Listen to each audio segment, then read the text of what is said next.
ஜெயலலிதா அம்மையார்னாலே அவங்களுடைய ஐடென்டிட்டியே கொடநாடு தான். கொடநாடு முதலமைச்சராக இருக்கிறப்ப கூட அவங்க செக்ரட்டரியேட்டையே நாளைக்கு கொடநாடாக மாற்றினாங்க.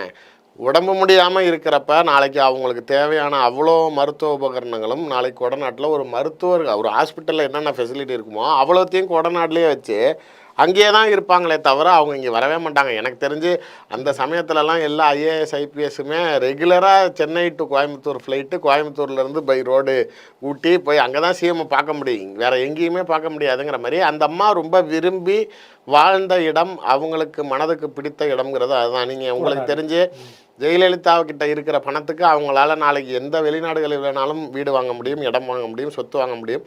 ஆனால் அவங்களோட மகிழ்ச்சிகரமான எனக்குன்னு ஒரு இடம் அது இதுதான் அப்படின்னு அவங்க நினச்சது கொடநாடு தான். திரு சசிகலா அவர்களோட ஆமாம், அது அவங்க அதாவது அவங்க நிழல் இல்லாமல் உருவம் போக முடியுமாங்கிற மாதிரி.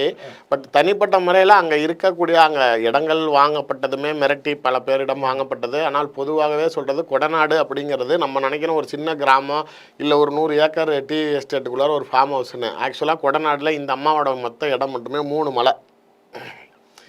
3 மலையோடைய கவரேஜ் ஏரியாவை கம்ப்ளீட்டாக நாளைக்கு இவங்க வாங்குறாங்க. அதுலேயும் நாளைக்கு அந்த செக் போஸ்ட் ஒரு லிமிட் ஆஃப் செக் போஸ்ட்டில் 11 செக் போஸ்ட்டுகள் அந்தக்குள்ளாரே இவங்க பங்களா. ஆமாம், இவங்க பங்களாவை போய் ரீச் பண்ணுறதுக்கே 11 செக் போஸ்ட்டுகள் இருக்கும்.